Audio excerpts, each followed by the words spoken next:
आत्मग्लानि। नहीं नहीं, मुझे माफ कर दो, मुझे माफ कर दो। बड़बड़ाते हुए कविता चौंक कर उठ बैठी। वो पसीने से लथपथ, भयभीत और डरी हुई दिखाई दे रही थी। सुंदर ने उसे झिंझोड़ कर पूछा, क्या हुआ, क्या हुआ? वो माँ जी, मान जी, खून खून। अरे कविता, कुछ बताओगी भैया? यूं ही बड़बड़ाती रहोगी? आखिर हुआ क्या है? कोई बुरा सपना देख लिया क्या तुमने? कुछ नहीं, कुछ नहीं, बोलकर कविता अपने ही विचारों में खो गई। अब कविता अपने पति को कैसे बताए कि ये सपना नहीं, डरावना सच है जो दिन रात उसकी आत्मा को झंझोर रहा है। अपनी सास की मृत्यु के बाद से ही अक्सर इस तरह के स्वप्न उसे रोज परेशान करते हैं। हर दिन उसे अपनी सास का डरावना और रौद्र रूप नजर आता है, मानो पूछ रहा हो, बताओ तो मेरा कसूर क्या था? अभी कोई 3 बरस पहले ही तो कविता का सुंदर से विवाह हुआ था। कविता के माता पिता ने ये सोचकर सुंदर से उसका विवाह किया था कि बहुत छोटा सा परिवार है सुंदर का, सुंदर और बस उसकी माँ और कोई नहीं, तो उनकी बेटी राज करेगी। सुंदर एक बड़ी कंपनी में इंजीनियर था। सैलरी पैकेज भी बहुत अच्छा था। शुरू शुरू में ससुराल में सब ठीक चलता रहा था, लेकिन कुछ दिन बाद ही हुए एक हादसे ने परिवार की दशा ही बदल दी। सुंदर की वृद्ध माँ नहाते समय बाथरूम में फिसल गई।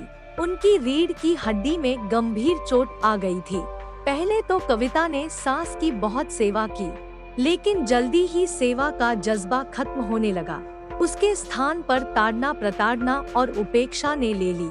सुंदर के ऑफिस जाने के बाद तो कविता अपनी सास के साथ दुर्व्यवहार की सारी हदें पार करने लगी थी। उनको न खाने को देती, न पीने को देती, उल्टे मार पीट भी करने लगी थी। एक बार माँ ने हिम्मत करके सुंदर को सारी बातें बताई, लेकिन कविता ने बड़ी सफाई से अपनी सास को ही अवसादग्रस्त, मानसिक संतुलन बिगड़ी हुई अबला नारी घोषित कर दिया। उसके बाद तो सास पर मानो कहर टूट पड़ा। कविता ने अमानवीयता की सारी हदें पार कर दी। रोज रोज की मारपीट और दुर्व्यवहार से तंग आकर एक दिन कविता की सास ने अपनी जीवन लीला समाप्त कर ली। उन्होंने अपनी सभी दवाइयों को एक साथ निगल लिया। बहू के हाथों से रोज रोज होने वाली मौत का दुखद अंत कर डाला। सास की मृत्यु को आत्महत्या प्रकट करने हेतु कविता ने बड़ी कुशलता और योजनाबद्ध ढंग से प्लान किया। लेकिन जैसा कहते हैं कि अपने कर्मों का प्रायश्चित इंसान को यही करना पड़ता है। अपने द्वारा किए गए पाप और अत्याचारों का बोझ कविता ज्यादा दिन नहीं उठा सकी।